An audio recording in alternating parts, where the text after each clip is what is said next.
Good મોર્નિંગની સાથે સાથે સવાર પડી ગઈ છે મિત્રો, અને વાગી ગયા છે આજે 10:30, અને આજે 9:30 વાગે ઊભા થઈએ છીએ મિત્રો. આજે જવાનું છે ગાડી સર્વિસ કરવા માટે, એટલે આગળ વિડીયોને નિહાળતા રહો. સવારનો માહોલ પણ તમને દેખાડી દઉં, બહારનો નજારો. આજે શનિવારનો નજારો, બહારનો વરસાદ આવે એવું વાતાવરણ તો લાગી રહ્યું છે, પણ સરસ મજાનો ઠંડો પવન પણ આવી રહ્યો છે.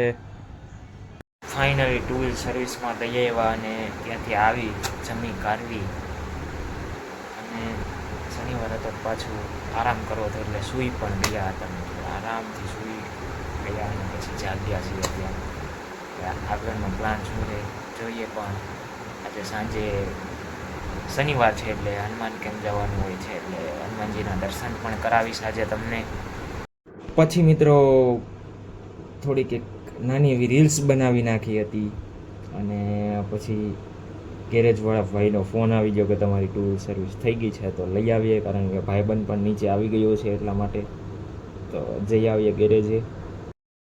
પછી ફાઇનલી મિત્રો ગાડી સર્વિસમાં આપી હતી ટુ વ્હીલ, એટલે એ લેવા માટે હું ને ભાઈબંધ નીકળી ગયા, અને ધીરે ધીરે પછી ગાડીવાળાના ગેરેજે પહોંચી ગયા, અને પછી પાછા આપણે આપણી ટુ વ્હીલ લઈ અને નીકળી ગયા આપણે આપણા રૂમની तरफ.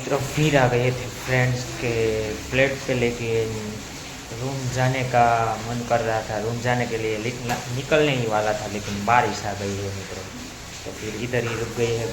ભાઈબંધના ફ્લેટેથી આવી ગયા છીએ, અને હવે આજે જવાનું છે હનુમાનજીના દર્શન કરવા માટે, કારણ કે વાર છે શનિવાર, એટલે આપણે દર શનિવાર હોય એટલે જઈએ છીએ દર્શન કરવા હનુમાનજીને.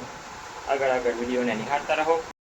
અને પછી ફાઇનલી ગાઈઝ નીકળી ગયા અમે હનુમાન કેમ્પ, હનુમાનજીના દર્શન કરવા માટે. આ તમે જોઈ રહ્યા છો રસ્તાનો નજારો. અને પછી હનુમાનજીના મંદિરે પહોંચી ગયા. લાખો ભાવિ ભક્તો શનિવારે દર્શન કરવા માટે કેમ્પમાં આવે છે, ભીડ પણ એટલી હતી આજે શનિવાર. અને મિત્રો એમ કહેવાય કે શનિવારનો કંઈક નજારો જેમ હોય ને, કે દર્શન કરી લઈએ ને દાદાના, એટલે એકદમ આમ શાંતિમય, એમ કહેવાય કે શાંતિ મગજમાં આવી જાય, એમ એકદમ શાંત પડી જાય. અને સરસ મજાનું મંદિર છે કેમ્પ હનુમાન, જે એરપોર્ટ સાઈડ આવેલું છે. મળીએ છીએ નેક્સ્ટ વીક.